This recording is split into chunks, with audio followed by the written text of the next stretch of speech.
We're currently celebrating Hispanic Heritage Month. Did you know that Hispanic and Latino people are 2 times more likely than whites to suffer with kidney disease? And for those who are waiting for a kidney transplant, the wait in Illinois is 5 to 7 years. This week, we're revisiting an episode of my friend Christine, who happens to be Latina and is currently on dialysis. When we recorded this episode last year, I had high hopes that Christine's kidney was close. To date, she's still waiting for that life-saving gift. Could you be her perfect match? Take a listen with me and decide for yourself. Waiting in line for coffee's one thing. Waiting for the gift that'll save your life's another story. I think the worst part is the unknown fear, which they say I shouldn't fear because I believe in God and fear is of the enemy, but I do fear. I get scared that I might leave them alone. That's Christine Hernandez. She's a 45-year-old nurse and mother of 4, currently unable to work, saving others' lives because she's on dialysis, waiting for the gift of a kidney to save her life. I'm Monica Fox, kidney transplant recipient and Director of Outreach and Government Relations for the National Kidney Foundation of Illinois. On this episode of The Journey Continues, my guests are Christine and her caregiver, her oldest son, Julian. So, Christine, when were you first diagnosed with kidney disease? I was first diagnosed in 2016. And how'd you feel when you received that diagnosis? I was in shock. I had suspicions that I had kidney disease, but my doctor didn't think I had kidney disease. I asked if I could get a referral to see a nephrologist because both of my brothers both had kidney failure.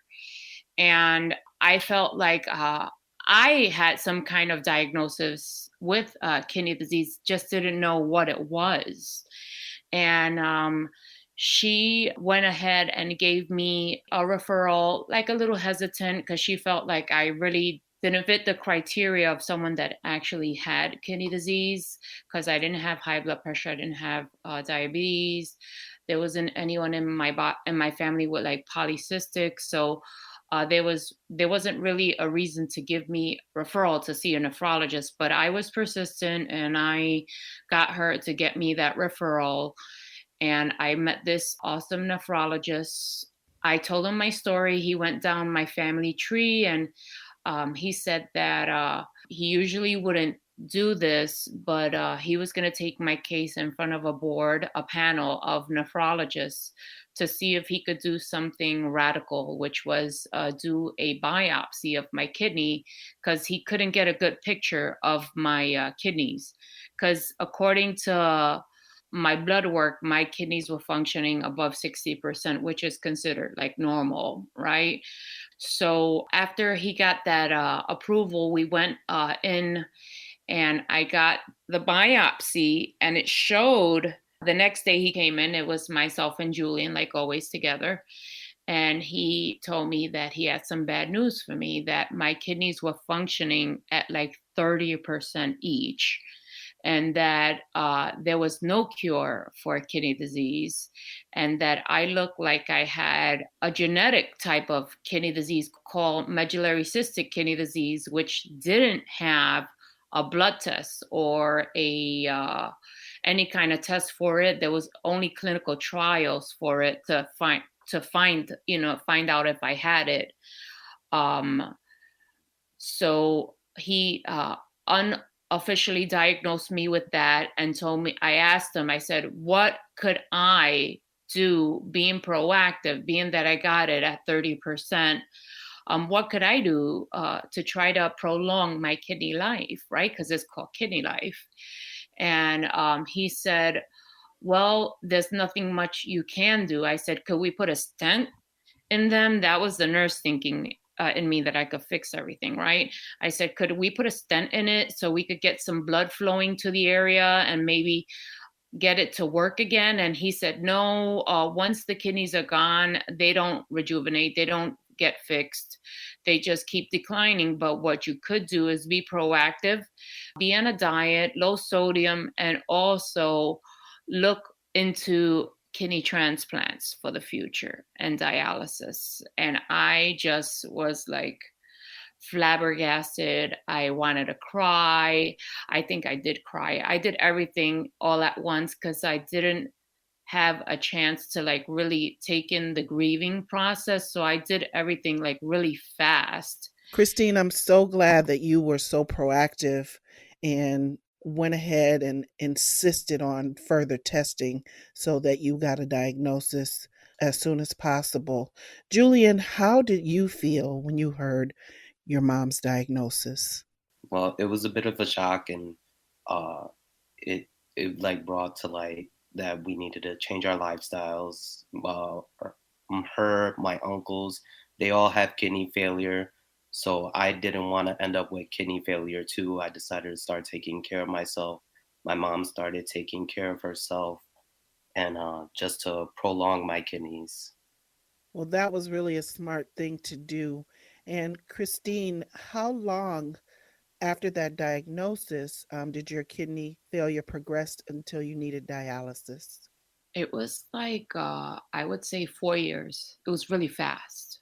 I went from getting my diagnosis to being on dialysis.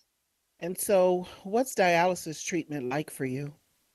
Dialysis is like really, I have a nickname for my machine, which is like, I think the corniest nickname ever. I call it kidney.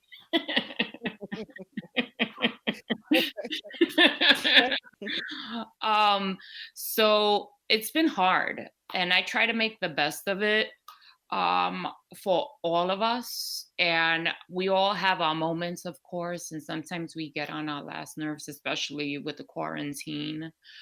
Um, but I have, I think, probably one of the best support systems that any mom could ever ask for.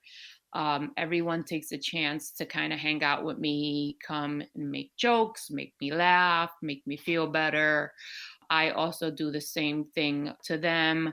When I'm not on dialysis, we try to do things to keep our minds off of it. So, dialysis is hard on the body because it's not your kidneys. So, it's a machine acting as your kidneys. So, a lot of times you feel the pressures in your body, even though right now it's been a little easier since I've been on the home hemodialysis. So it's been a lot easier on my body, but I still kind of feel it because it's not my kidneys, not my natural kidney, of course. So, you were doing in center dialysis treatment and now you're doing dialysis at home. How often do you dialysize? I do it 4 days a week, and then from start to finish is like 4 hours. So, that's a lot of time that you spend doing dialysis, but it sounds like it's really a family affair. Yes, it is. So, Julian, how old are you? I'm 25, gonna be 26. Tell me something about yourself. Sounds Uh, like you had a lifestyle change. yeah, I did, and I'm interested in hearing more about that. well, I started spending a lot more time at home with my mom and just trying to make sure she's okay and make sure she didn't need anything, stuff like that. But in my spare time, I like to play video games. I like to play the piano. We have 4 dogs. They usually keep me very busy, and my little siblings too. They keep me busy too. I love being around them. So How old are your siblings, Julian? I have a brother that is 22. My sister is 15, and then my youngest brother is 13. You sound like such an amazing young man to have taken on the task of being your mom's caregiver. How does that make you feel? I honestly don't think about it too often. I feel like anybody that was put in my position would have done the same. I love my mom to death, so I would do anything for her. And it's just become my everyday life. So it's kind of like my job. I wake up in the morning, I do what I have to do. I don't think twice about it. Christine, how does it feel to have your son as your caregiver? Uh, I feel guilty. I'm sorry. I get very emotional because he should be doing other things, not taking care of me. But he doesn't think twice about it. Like he says, it's like routine. Okay, mom, I brought down the saline bags and the pack, and we're gonna do this, and everything's done. Or if I'm not feeling good, I don't have to ask a question. He's there with what I need, and I just feel I feel very terrible that I have to rely on him, because this is not like at his age. Kids are usually, they're going into meeting someone and going out and living their lives, and his life is on pause for me. Well, it's a testament to you as a mother that your son would take time to do this for you. And I just think it's just beautiful that Julian is such a wonderful young man. You have raised such a wonderful young man.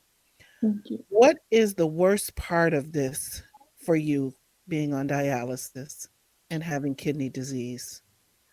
I think the worst part is the unknown. Um, uh, just fear, which they say I shouldn't fear because I believe in God, and um, fear is of the enemy. But I do fear. I get scared that I might leave them alone, and I get scared of that every once in a while, and I just start to meditate and to pray and just to ask God to give me a prolonged life so I could be there for them and be there for other people that need me too. I'm praying with you as well, Christine, that you receive the gift that you need. So let's talk about transplant, because that's where you're on your way. You're on your way to getting a transplant, to receiving the gift that you need. So where are you listed for transplant? I am listed at Northwestern Memorial Hospital. That was actually where I was a nurse at. That was my first nursing job, and then I'm also listed at UW Madison, and that's in Wisconsin. And I'm headed to Tampa General. I'm gonna be listed over there. My appointment's November 4th. They told me I should be listed at multiple hospitals because I have a very high PRA count. I have a high antibody count. Expanding territories will increase my chances of getting a transplant. And what is your blood type, Christine? It's O positive, but any type of O would be able to donate to me. And they also have the paired exchange. So not necessarily a O blood type, but anyone willing to donate. They have a paired program where they find me a match, and then that person donates to the one that didn't match as like a cross match. But they do it like that also. So that's a good program. That's a great program. So how long have you been waiting for kidney transplant? Since 2018 was when I started. Christine and Julian, this question is for both of you guys. How do you keep your spirits up while you're waiting for transplant? I'll start with you, Christine. I listen to a lot of church, right? Online. I pray a lot. The kids and I, we have fun. So we play random games. We also play bingo at home and like home games. We have the pool in the backyard. So in the summer, we were in the pool, and I kept them busy like that. And so we try to keep busy. And if we ever want to go out, we just kind of get in the car and go for a ride. We just don't get out, but we go for rides. And Julian, what do you say to how you keep your spirits up while while you're waiting for your mom to get her kidney transplant? Well, we're a bunch of goofballs, so 24/7 we're just joking around and making each other laugh, like to the point where we're crying on the floor, you know, and that seems to take up a lot of time. There's an endless amount of jokes to tell in this house, so we're just constantly laughing, smiling, hanging around. That seems to lift the spirits the most. And again, the dogs, we literally could sit there and watch them chase each other, and that's a really good time. We listen to a lot of music to pass the time by, but at the end of the day, we're always in the back of our mind hoping for that kidney. We know it'll come soon. And Christine, what about the other kids? How are they handling this? Um, well, Bella was in therapy, but then we had started going to church, and she felt like she didn't need therapy anymore because she had church, and which was a blessing. So now she's in a church group on the weekends, and she has her friends. And then Christopher, he has autism.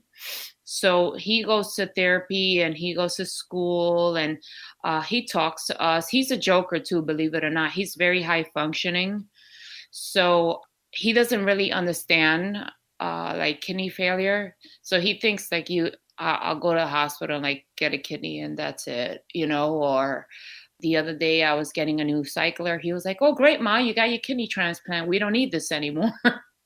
I was like, "No, it's a new one." He was like, "Oh, I thought we were getting lucky and getting rid of it," because he's very black and white, Yeah.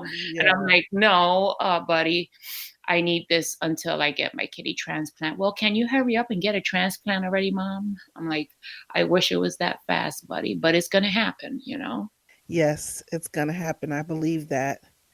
So that brings me to one last question, Christine. What did you say to our listeners who are healthy with 2 kidneys, 1 to spare? I would say that the gift of life, donating a kidney, is amazing. It prolongs another person's life. You only need 1 kidney to live. That 1 kidney that stays in your body actually compensate. It grows, and it does the work of 2 kidneys, basically. That gift is a priceless gift. It's amazing. And there are people out there that are willing to do that. And I think that is a gift that it's just, I'm like speechless about it. I would be grateful if someone were to donate a kidney to me and give me the chance to pay it forward and dedicate my life to the cause. I'm already dedicated as it is, but I want to be dedicated more. I want to be more involved. I would like to have more energy. And that person, I want them to know that they're safe. The process is so vigorous in testing that they check you from head to toe. They will not let you donate a kidney if you have anything wrong with you. They do such a good physical that you might find something you didn't even know you had. That's how good the physicals are at all the transplant centers. So they wouldn't take a chance. They make sure you're healthy, that you're able to donate the kidney, and just think about it. You'll be giving someone else life, someone's family life. You'll be bringing joy back into somebody's household and changing somebody's life. And I hope I'm able to reach someone, a special someone that could give me hope and let me continue to be a mom and a nurse and help patients out there that might need help like me. Very well said, Christine. Thank you so much. Julian, what would you say to them?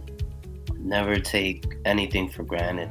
Life is too short, and if there's something you want to do, go out there and do it while you still can, while you're still healthy. And a little bit of what my mom said, if you have 2 good kidneys and you're able to donate 1, we were actually looking up the other day which organs you could donate because you can't donate a heart, you need your heart, but which organs do you have two of that you could spare one to somebody else? Because there's so many people out there that need transplants. It's crazy. And even if someone's listening to this and their blood type is not O, there's other people out there that need transplants just as well, that are A, that are B, AB, it doesn't matter. You could just be saving someone's life. And I think that's a blessing. That is a blessing. Well, I agree with you both. And I want to thank you both for taking this time to talk with me, to share your stories so intimately. And I hope that that special person is listening today and that your gift is on the way. Thank you, Monica. Thank you so much. More than 3,300 people just like Christine are waiting for a life-saving kidney in Illinois. When you become an organ donor, you're giving families just like Christine and Julian the most extraordinary gift imaginable: life. To learn more about living donation, visit nkfi.org. This has been The Journey Continues. I'm Monica Fox, wishing you a safe and healthy journey. At NKFI, prevention is a major part of our mission. That's why at the end of each episode, you will hear a nutrition tip. Here's Dr. Melissa Prest. Here is today's nutrition tip about maintaining or achieving a healthy body weight. Maintaining a healthy body weight is important for your overall health, and it may be discussed with the transplant team when being evaluated for receiving or donating an organ. If you find that your appetite is doing great and you're eating more food than your body needs, try to eat your biggest meals earlier in the day and have a lighter meal at the end of the day. Make non-starchy vegetables the star of your plate and choose a smaller, closed fist-size portion of high-fiber grains. Go for a serving of fruit for dessert to satisfy your sweet tooth. And don't forget to swap out high-calorie sugar-sweetened beverages with low or no sugar beverages or water. If you're medically cleared to exercise, work on getting in 30 to 60 minutes of activity a day and pick an activity that is joyful to you. If you're struggling to eat and do not have an appetite or the energy to prepare meals, go for calorically dense foods like healthy oils on vegetables or grains, cream cheese on a bagel, fruit and vegetable smoothies and protein shakes. Enjoy smaller, more frequent meals or have a few snacks during the day. It might be helpful to prepare some meals a few days ahead of time, so all you have to do is take out your prepared meal, reheat, and eat. And don't be shy, ask for help when you need it. Staying healthy is the most important thing, and your friends and family want to help you. With today's nutrition tip, I'm Melissa Prest, a registered dietitian nutritionist and the foundation dietitian for the National Kidney Foundation of Illinois. The Journey Continues is brought to you by the National Kidney Foundation of Illinois and sponsored by Donate Life Illinois. To learn more about kidney disease and living donation, visit www.nkfi.org. To register to become an eye, tissue, and organ donor, visit lifegoeson.com. If you enjoyed what you heard today, please subscribe to and leave a review for The Journey Continues in Apple Podcasts or wherever you like to listen. This podcast is produced by Rivet. To hear more great podcasts, visit rivet360.com.